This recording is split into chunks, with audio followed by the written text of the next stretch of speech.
Texas Congressman, a member of the House Judiciary Committee, Louie Gohmert. Good to see you, Congressman. So do you know any more about whether it was the president that had to prod the Justice Department to lift the gag order on this guy?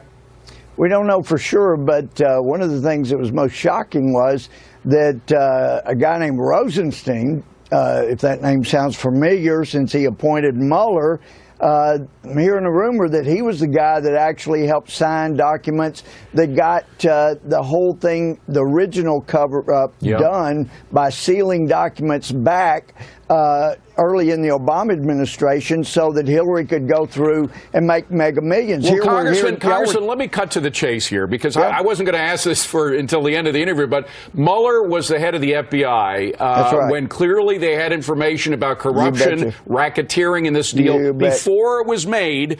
Now, if Jeff Sessions had to recuse himself from the Russia investigations, shouldn't Mueller recuse himself as special counsel now, since he was so involved in this Russia stuff? I've been saying that most of this year. He should never have accepted this, because back then I was saying Comey is a central witness. They've been too close, and he can't be a fair investigator. But back then we didn't know that he was the FBI director when he was either holding back on information that would have prevented the Obama administration, or not giving you guys in Congress information.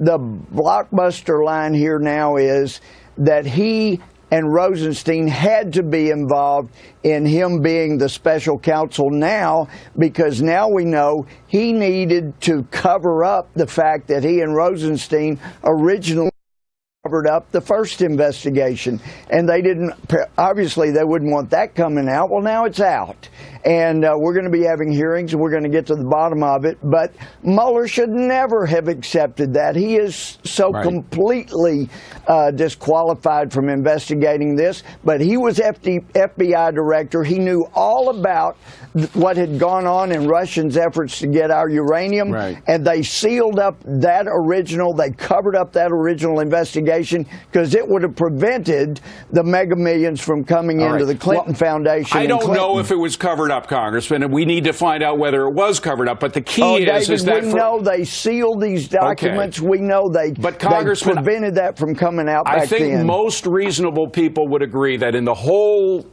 panorama of Russian stories out there, Russia obtaining 20% of U.S. uranium reserves is a key point, and to have the FBI director who was right in the middle of that investigation, who didn't pass on that information to the people who could have stopped the deal, for him to be heading the Russia investigation, he can't investigate himself. He cannot. But we thought Trump had a great idea of bringing in American dollars from overseas to help the economy get going. We didn't know that Hillary had a similar plan. Hers was to bring foreign Russian dollars in, mega millions, to sell off our national security to help get our economy going. It's just that it was rather untoward, because they were selling off our national security. Congressman Louie Gohmert, a former judge himself, who's going to be judging all the details in this case. Thank you for coming in, Congressman. Appreciate it.